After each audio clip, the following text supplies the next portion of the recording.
Welcome back to the AT&T Pebble Beach Pro-Am. Joining us now is Jordan Spieth, kind enough to stop by as he gets ready for his opening round here.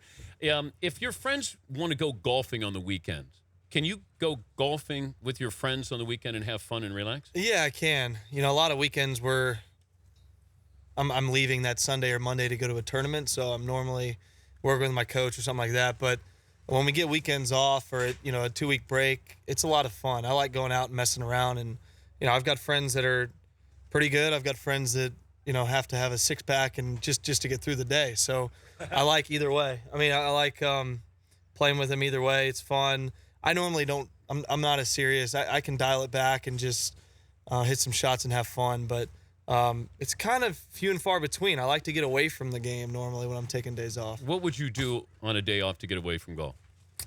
Do you play any other sports? I love shooting hoops. we got basketball in our family. My brother plays in college, and I've got a hoop at the house, so we'll mess around with that. Other than that, just get out and do anything. I mean, in Dallas, we're in season for a professional sports team. It's 365 days a year, so get to go to a lot of Mavs games, Stars games this time of year. There's someone's playing at home pretty much every day, so I'm a sports fanatic and love going to them. It's a rough road ahead right now for the Mavs and the Stars. Stars are on the grind. Did the Cowboys break your heart? Yeah, that was tough. Figured we'd be talking about that at some point here, but that was a tough one, man. It's just such a good team. They were such a good team this year. I think they were the best team. You haven't won a title since you've been born. They haven't won a title, right? I was born in '93, so would they win?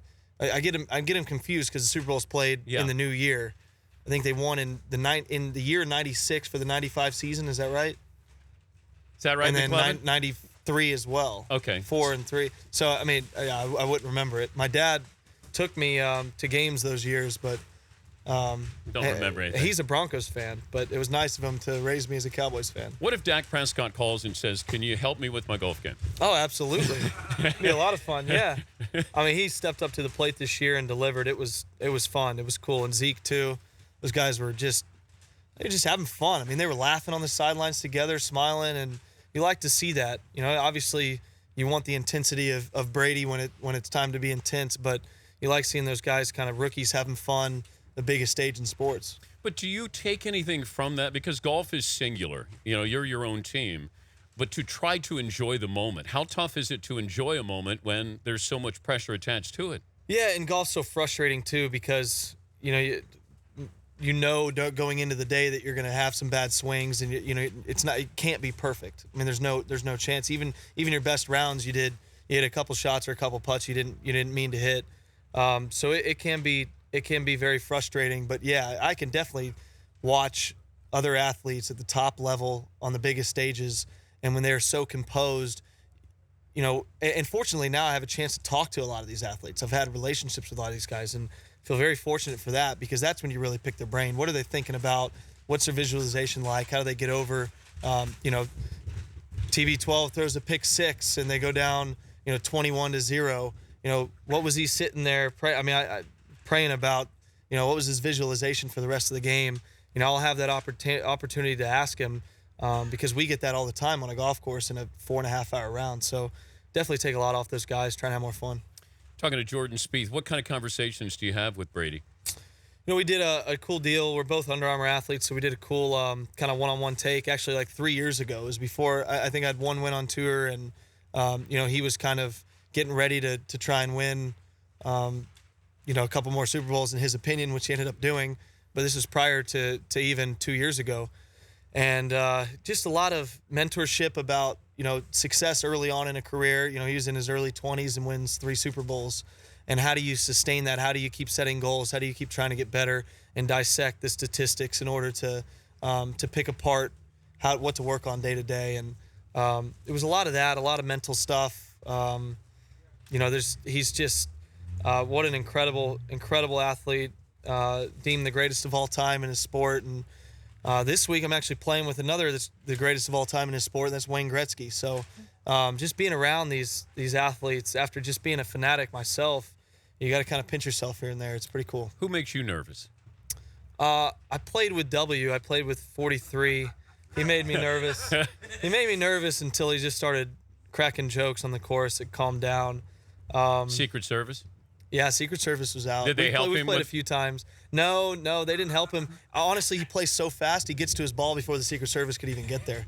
And I don't have a reputation for being the fastest player, but I speed it up when I'm with him. So, yeah, he makes me nervous. You know, it's a lot of fun. He lives in the Dallas area. We get to play here and there. When did you know you were famous? Was there one of those moments where you go, oh boy?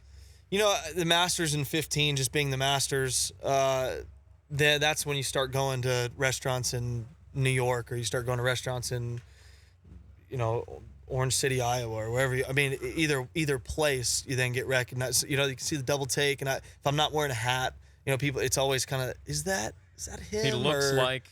Maybe that's, and then finally they just come up and ask, and but it's cool. I mean, it's great to see the impact it has, and we certainly have a responsibility as athletes to do things right on and off the course, because there are, you know, for us in golf, you know, the numbers are down, and whatever we can do to try and get the numbers back up, if we can inspire a younger generation just by taking extra time and doing things, it's easy for us, and it goes a long way for other people. And I follow the examples led by, you know, Phil, by Ricky Fowler. I mean, Ricky's, you know, a good friend of mine, but he's still 5 years older than me, so I can still look up to the way he handles things off the course. And I'm lucky in golf that we have those kind of guys. Golf can be humbling. You know that. Yeah, sure. You find out a whole lot more when you lose than you do when you win. Yeah, definitely. Right? Yeah, I mean, 15, things are rolling. We're competing in every major. We won 2 of them and had a chance in the other 2, and then won the FedEx Cup. It's just, you know, you understand that's not that's not the normal. I mean, it's just not possible in golf. You can't do that every year. And then, you know, I had a heartbreak this year at the Masters, and then you just kind of it's crazy, just the difference. And I feel like in 3 or 4 years on tour, I've had what most people, it takes 25 years on tour to have, and experiences. And it's good. I mean, I could use that to my advantage, I think, going forward. But you put yourself in position enough times, you know, you're gonna have heartbreak, and you're gonna have a lot of triumph as well. So you can't win if you're not in the right shape to win. So that's what we're gonna try and do. But explain to me, and I read this, and I wanted to ask you. It's almost like you exercised your demons at Augusta when you went back to the 12th hole. Yeah. And you birdied 12. Now this is in just a fun practice round. It was, yeah. It was a practice round. We had 2 groups out at Augusta for a couple days. And when was this? This was early December. Okay.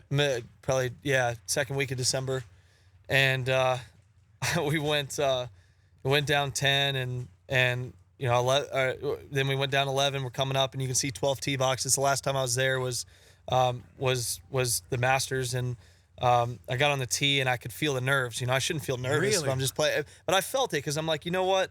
I knew when I got there, I had one mission in that trip, and that was to get up there, knock it on the green, make the putt. I hit it over the bunker, had about 15 feet, and I hit the putt, and it just barely fell over the front edge. And it was almost like, there's the good break we got. Now we're back on track. I asked the guys in my group, you guys know what I did the last time I played 12 at Augusta? I made a 2. You know, and then the next day I went and actually almost made a 1. It landed right behind it and sucked back, kind of lipped out, went to about there. Not exactly the same situation, but it was nice to get there and see a couple good shots, and just, you know, I was over it. I went on and won, you know, three or 4 events later. And again, with just the mindset that it's going to happen. But isn't it strange that you were nervous walking to that in December? It's strange. Yeah, I mean, I didn't want to be. I even had a confusion, that little cocktail they make walking down number 10. Even had a cocktail walking down 10, like, all right, you know, this is a fun round. It's all good. And then, it's bizarre. I mean, honestly, it would have been it was the same every time I go up to 12 tee box. You know, that time I knew I felt it a little bit, just because I was like, you know, we're getting rid of demons here. But every time you go over to 11, 12, 13, you're playing amen corner. You know, I'm sure you're the same way. You know, you get to those holes, you know, those holes are special, and they're so unique, and you don't get the opportunity to play them that much, and you want to play them well every time you play them. So it was cool. What is it about AT&T Pebble Beach Pro-Am that makes it different than anything else? You know, you get this opportunity to play with really cool people and people that are very successful at what they do, and love golf. And it's kind of funny. Like I was mentioning before, these relationships that I'm able to have with, whether it's businessmen or it's athletes or entertainers, it's all because I can do what they're not very good at, and they can't figure out why. Seriously, that's why, and that's what golf does. It's such a difficult sport that once you're able to do it, these other people want to relate to you because they can't do it, and they're so good at everything else they do. And it's pretty cool. I mean, sure, I soak it up. I recognize that's why, but so be it. I get these experiences. But this tournament's really cool. I mean, we play long rounds, and we get to play three of the most pristine golf courses in the world. And we get to compete in a PGA Tour event with just a more kind of fun atmosphere. We go out there. I'm playing with Jake Owen for the third or fourth year straight. I've played with Tony Romo in this event before.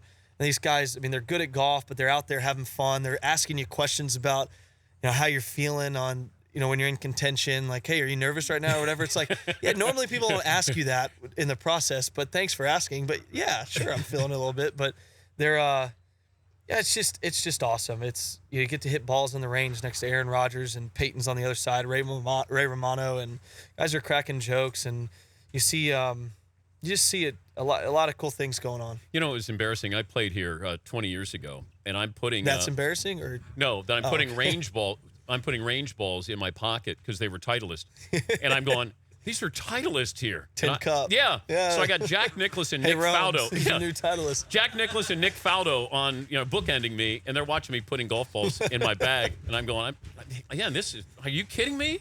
Yeah. Yeah. Yeah, I mean, this is. They haven't invited me back, though, by the way. They haven't invited me back to play. Well, the other day, oddly enough, we ran out of range balls that year, but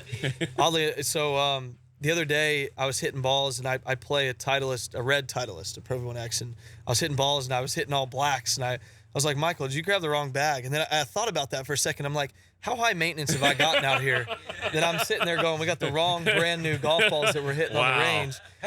When I'm fine hitting, beat up yellow balls, that's what I, kind of grew up doing. It's just like, I was kind of a slap in the face moment. He kind of looked at me kind of weird. He's like, you serious right now? Diva. Diva. Yeah, I felt kind of bad. So I told him if I do that again, he could slap me. But Jordan, it's great to see you. And good luck this week, man. Thanks a lot. We appreciate it. The Dan Patrick Show, weekday mornings on Audience.